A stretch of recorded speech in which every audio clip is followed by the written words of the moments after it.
Hi, this is Petals on Water, and I want to just try something a little bit different today because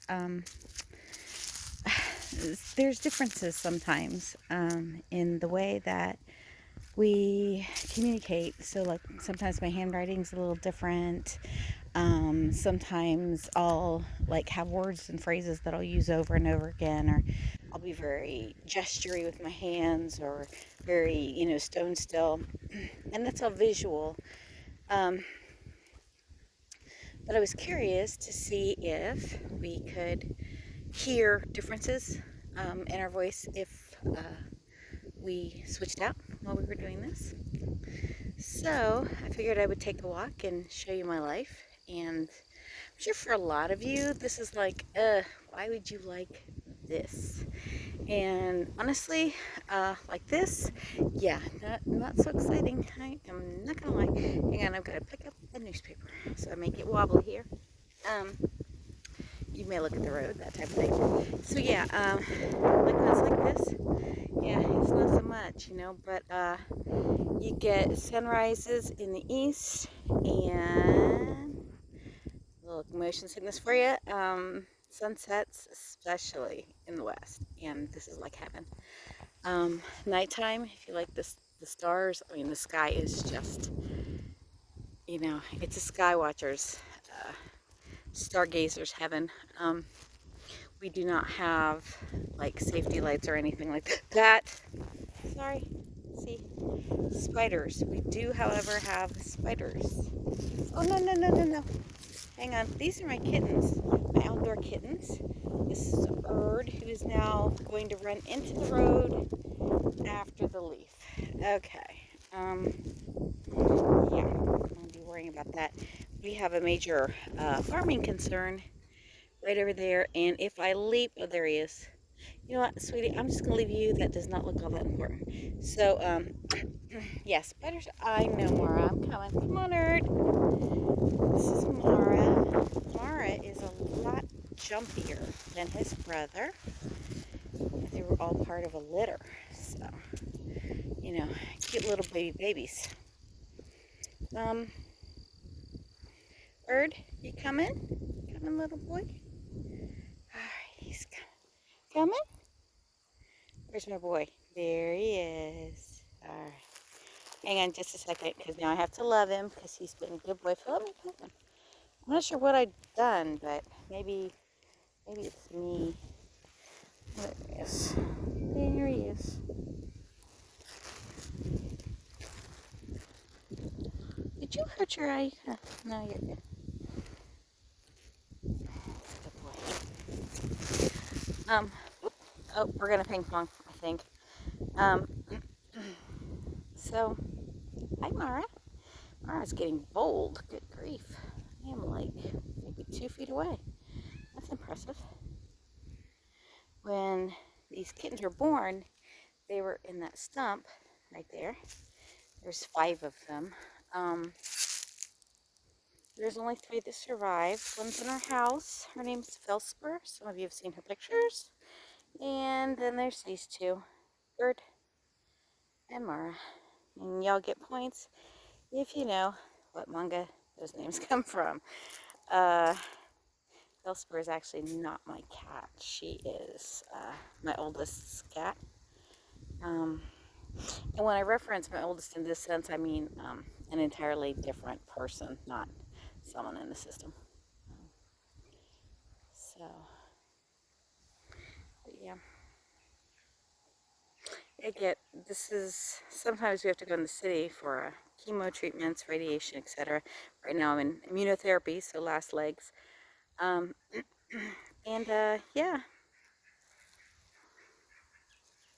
coming out here though is way better. There's just nothing to do in the city. Although I'm sure people in the city would argue the same about out here. There's nothing to do out here unless you're a farmer. So I think that's why people farm, is give them something to do.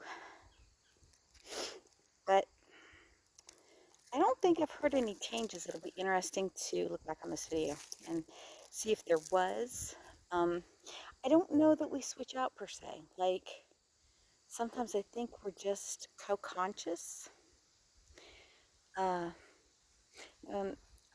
If I haven't referenced that before, and you know, let me explain. And if I have referenced it before, I apologize. But co-conscious means that a couple to a few of us are running the ship here, and the uh, the switching out references that two individual people actually, replace one another, or maybe even a few people co-conscious place like the body alter, um, with limited memory retention, depending on communication levels. So we usually tend to be co-conscious, a few of us working all at the same time. So we don't switch per se. I don't feel like that's the term, but I don't feel like that's a correct term for us. I feel like it's more like one of us just leans over and talks on the mic, and the other one leans over and talks to the mic, and none of us really go away. And then I see your videos, and sometimes I realize, no, we do actually go away a little bit. Uh-oh, hang on. Gotta look at this face. No, I guess he's not gonna show you his face. It's too good to show you his face. He's such a cutie pie. So I was watching dissociative TikToks, and the ones that got me the most were people talking to themselves, well, amongst themselves, in in their heads. That always gets me. You hear a few voices overlapping. It's you know, it's chaotic. It's overwhelming. A lot of times it actually gives me a headache, but uh, it's probably one of the most relatable DID things that I've got. I was watching. Actually, I started because I was watching this psychiatrist or psychologist talking about DID and DID TikToks, and it was talking about, it'll give you an insane stomach ache. And, what we found is it's a headache. Like our whole right side feels like it's about to just shear off. And nothing fixes it. Hang on. Mara's crying for reasons unknown. Yes, Mara. Yes, Mara. Yes, Mara. Yes, Mara. Yes, Mara. I have no idea what he's talking about. I probably should stop. That's probably annoying you. You're probably going, why is she meowing at that cat? Because he's just so darn cute. That's why. Um, but anyway, yeah, we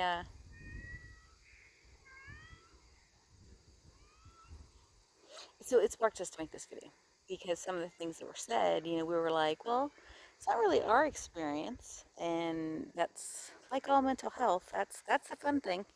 Nobody's experiences are exactly the same. It's part of what makes it so difficult. Um, Part of the stigma, because human beings like something they can quantify. They like something with rules. They like a box, and they like the things that to fit in a box that is a perfect fit. And we haven't seemed to be able to grasp that humans are very messy creatures.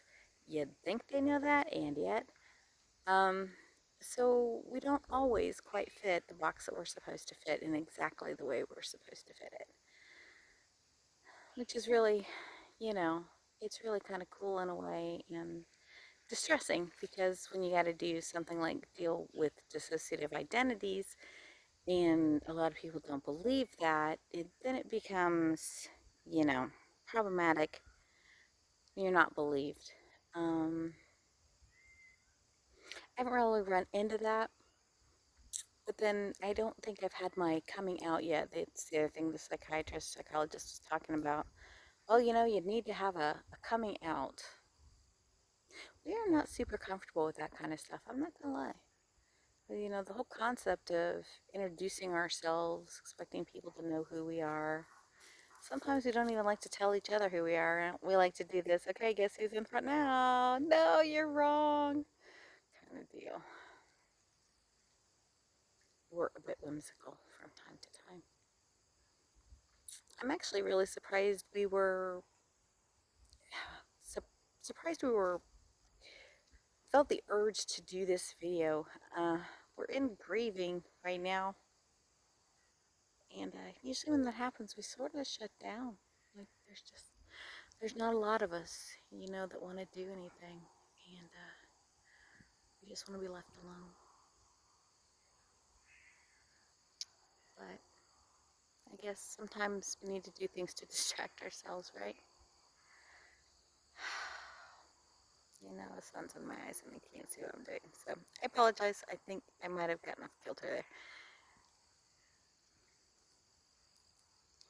But it'll be interesting, like I said, to go back and listen and see if I have anything, show up. Wondering if my family is going to hear anything. They might because, they know me. But you never know. So times are still crazy, hectic. For so many people, so rough. I hope you all are doing well. You're taking care of yourselves and you're taking care of each other. And okay, have a safe till the next time I talk to you. Bye.